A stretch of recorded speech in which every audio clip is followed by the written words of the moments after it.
हरियाणा चुनाव से पहले अगर आप देखेंगे तो कांग्रेस को बड़ा झटका लगा है, जहां पर जननायक जनता पार्टी यानी जेजेपी के कई विधायकों ने अब बीजेपी का दामन थाम लिया है। इसी के साथ साथ आपको बता दें कि कुम्हार समाज ने भी अब अपना समर्थन बीजेपी को देने की बात कही है और कहा है कि अब डबल इंजन की सरकार बनेगी। और इसी के साथ आपको बता दें कि हरियाणा के जिनसे विधानसभा चुनाव का आगाज शुरू हो गया है और एकलव्य स्टेडियम से आज बीजेपी की बड़ी रैली देखने के लिए मिलेगी। क्या है माजरा, विस्तार से जान लेते हैं। तो हरियाणा के जननायक जनता पार्टी के नारनौद से विधायक राजकुमार गौतम ने पार्टी से इस्तीफा दे दिया था। उन्होंने अपना इस्तीफा पार्टी के राष्ट्रीय अध्यक्ष डॉक्टर अजय सिंह चौटाला को भेजा और इसके बाद अब उन्होंने सीएम नायाब सिंह सैनी की अगर आप कहेंगे मौजूदगी में बीजेपी में वो शामिल हो चुके हैं। जी हाँ, बिल्कुल सही सुना आपने, बीजेपी में अब वो शामिल हो चुके हैं। जिंद में आज बड़ी रैली की बात जो निकलकर सामने आई है और इसी रैली की शुरुआत ही इन नेताओं को शामिल कराने से हुआ है। राजकुमार गौतम समेत कई विधायक जो हैं बीजेपी में शामिल हुए हैं। जिंद रैली में भाजपा प्रमुख की पत्नी ने भी कमल जो है थामा है, यानी साफ तौर पर हरियाणा के मुख्यमंत्री नायाब सिंह सैनी ने जिंद में आयोजित जन आशीर्वाद रैली को संबोधित किया। और इस दौरान जसपा विधायक राजकुमार गौतम, जोगीराम सिंहांग और पूर्व मंत्री अनूप धानक भाजपा में शामिल हुए। अंबाला की पूर्व मेयर शक्ति रानी शर्मा ने भी बीजेपी का दामन थामा और शक्ति रानी हरियाणा जन चेतना पार्टी के प्रमुख विनोद शर्मा की पत्नी है। और ऐसे में आप समझिए कि बैक टू बैक कई सारे विधायक आज बीजेपी में शामिल हो गई है। कुछ तस्वीरें सामने आ रही है, रैली आज की जाएगी और ये जिंद की रैली काफी ज्यादा अहम जो है होने वाली है। 2019 में जसपा ने भाजपा के साथ गठबंधन कर सरकार बनाई थी और सरकार बनने के 2 महीने बाद राजकुमार यादव ने खुलकर अपनी नाराजगी जाहिर की थी और उस समय राजकुमार मंत्रिमंडल में शामिल न होने से नाराज थे। नाराजगी से उन्होंने पार्टी के राष्ट्रीय उपाध्यक्ष पद से इस्तीफा दिया था। इस दौरान उन्होंने बिना नाम लिए दुष्यंत चौटाला पर निशाना साधा था और कहा था कि इसकी भी लाइन तो पूर्वजों जैसी है, अपने से बड़े नेता को नहीं देखे जा सकते हैं। इतना ही नहीं, उन्होंने जसपा के चुनाव लड़ना अभी बहुत बड़ी भूल बताई थी और पिछले दिनों उन्होंने नारनौद से कार्यकर्ताओं की मीटिंग बुलाकर ताकत दिखाई थी। अब ऐसे में आपको बता दें कि बीजेपी में जो ये शामिल हुए हैं, इससे अगर आप कहेंगे बीजेपी का कुनबा बढ़ा है और साफ तौर पर अगर आप कहेंगे तो बीजेपी की पावर जो है वो बढ़ी है। चुनाव से ठीक पहले अब क्योंकि दुष्यंत चौटाला पर भ्रष्टाचार के आरोप लगाए हैं, काफी सारी बात जो है निकलकर सामने आई। घोटाला भी बता, उनके परिवार से पैसा कमाने के लिए राजनीति में ऐसी बात उन्होंने कही हुई थी। अब इसी दौरान जिंद में आज ये रैली हो रही है, भव्य रैली हो रही है। तस्वीरें देखिए जरा, किस तरीके से माहौल देखने के लिए मिल रहा है, किस तरीके से सारी चीजें। माता की वंदे वंदे। मैं माननीय मुख्यमंत्री जी को कहूंगा कि इस पंडाल में एक रैली हो रही है, लेकिन स्टेडियम की आप सीढ़ियों पर देखेंगे हजारों की संख्या में अपने साथी, बहुत बड़ी संख्या में रैली के बाहर भी एक रैली हो रही है। सभी अगर मेरी आवाज स्टेडियम की सीढ़ियों पर बैठे हुए लोगों तक जा रही है तो मैं चाहूंगा कि नारा वो भी लगाए, बोलो भारत माता की। जोरदार तालियां।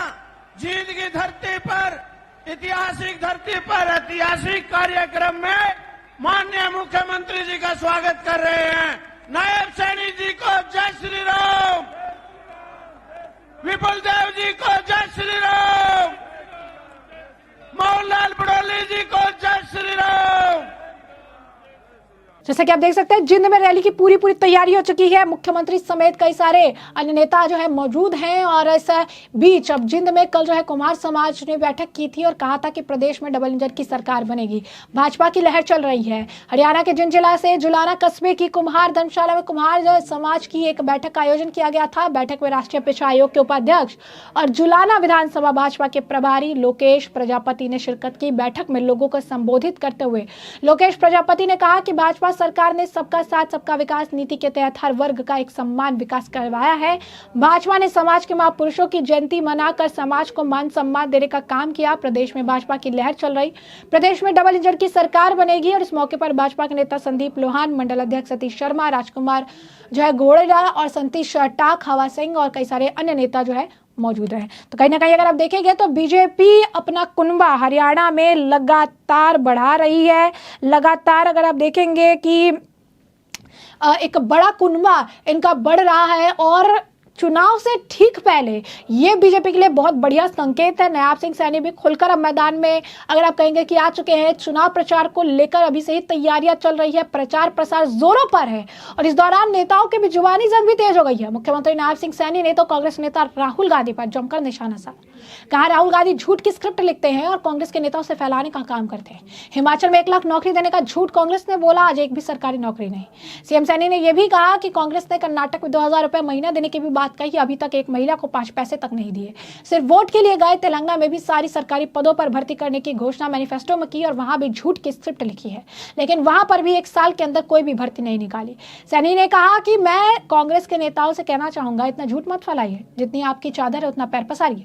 क्यों लोगों को अंधेरे में रखकर देश को पीछे धकेलने का काम कर रहे हैं? ये सिर्फ और सिर्फ झूठे हैं और ये सिर्फ झूठ फैलाने का काम करते हैं। इनके साथ रणदीप सुरजेवाला और कई बड़े नेता जो है, ये इनके झूठ की स्क्रिप्ट को आगे ले जाने का काम करते हैं और ये इनकी जो स्थिति है ये ऐसी ही है जहां पर सिर्फ और सिर्फ झूठ की फैक्ट्री ये चलाते हैं और झूठ करके लोगों को जो है बरगलाते हैं और मैनिपुलेट करते हैं। क्या कुछ कहना है नायब सिंह सैनी जी का, जरा सुनिए। जब हमने कांग्रेस के उस झूठ का पर्दाफाश किया था, कांग्रेस जो हिसाब मांग रही थी, हमने कुछ क्वेश्चन किए थे कांग्रेस से, परंतु उन्होंने हमारे उन क्वेश्चनों का उत्तर नहीं दिया। इधर उधर की बातें करके उन्होंने लपेटने की कोशिश की है, जैसा कांग्रेस के डीएनए के अंदर है। मैं आज आपको पूरी डिटेल के अंदर उनके उस चिट्ठे के बारे में बताना चाहूंगा। सबसे पहले तो मैं, क्योंकि मेरे को जब से जिम्मेवारी आदरणीय प्रधानमंत्री जी ने, आदरणीय अमित शाह जी ने, आदरणीय नड्डा जी ने, जगत प्रकाश नड्डा जी ने, आदरणीय मनोहर लाल जी ने दी है, हमने नॉन स्टॉप काम किए हैं। अगर मैं कहूं कि कांग्रेस पार्टी ने विकास के ऊपर फुल स्टॉप किया है अपने 10 वर्षों में,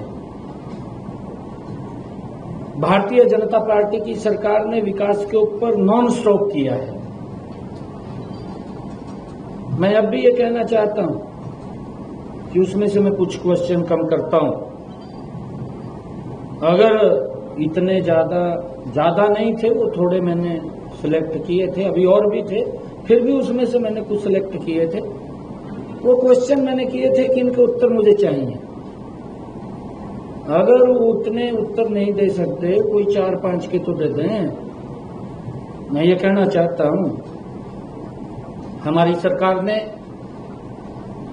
12 मार्च को शपथ लिया। 12 मार्च से 4 अक्टूबर तक टोटल 182 दिन बनते हैं। 4 अक्टूबर को क्योंकि वोटिंग है, रिजल्ट है,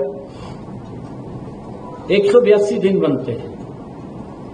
182 दिनों में लगभग 128 दिन आचार संहिता के निकले हैं। मुझे कुल 51 दिन काम करने का मौका मिला। 51 दिनों के अंदर हमने हरियाणा प्रदेश के हित में नॉन स्टॉप 126 निर्णय हमारी कैबिनेट ने, हमारी सरकार ने लिए। तो जैसा कि आपने साफ तौर पर उन्हें सुना है, तो ऐसे में हम आपको बता दें कि अगर आप देखेंगे तो हरियाणा में लगातार बीजेपी का कुनबा जो है वो बढ़ रहा है। बीजेपी लगातार अपने तरफ से प्रयास कर रही है। राजकुमार गौतम समेत कई विधायक बीजेपी में शामिल हुए, इससे इनका कुनबा तो बढ़ा ही है। साथ ही साथ नायब सिंह सैनी ने भी हाल फिलहाल में भी जिस तरीके से प्रेस कॉन्फ्रेंस करके 10 साल के काम का कंपेरिजन किया और बताया कि किस तरीके से कांग्रेस झूठ फैलाती है। जिस सड़क पर गाड़ी से निकलते हैं, ये जिस सड़कों पर चलते हैं, उसके लिए भी ये झूठ ही बोलते हैं, क्योंकि इनके पास सच बोलने के लिए कुछ होता ही नहीं है। तो कहीं ना कहीं अब कुमार समाज जो है ये भी एक, अगर आप कहेंगे, अहम भूमिका निभा रहा है चुनाव में, और उन्होंने अब खुलकर बीजेपी का समर्थन कर दिया। यानी चारों तरफ से हरियाणा में बीजेपी को बम्पर समर्थन मिल रहा है और चुनाव से ठीक पहले ये बम्पर समर्थन उनके लिए बहुत ही ज्यादा प्रॉफिटेबल साबित जो है होने वाला है। तो ऐसे में हमने आपको ये जो पूरा मामला है ये बड़े विस्तार से बताया कि पूरा मामला क्या है, किस तरीके से जो है चुनाव से ठीक पहले कांग्रेस को बड़ा झटका लगा है, कई सारे विपक्ष के नेता बीजेपी में शामिल हुए हैं।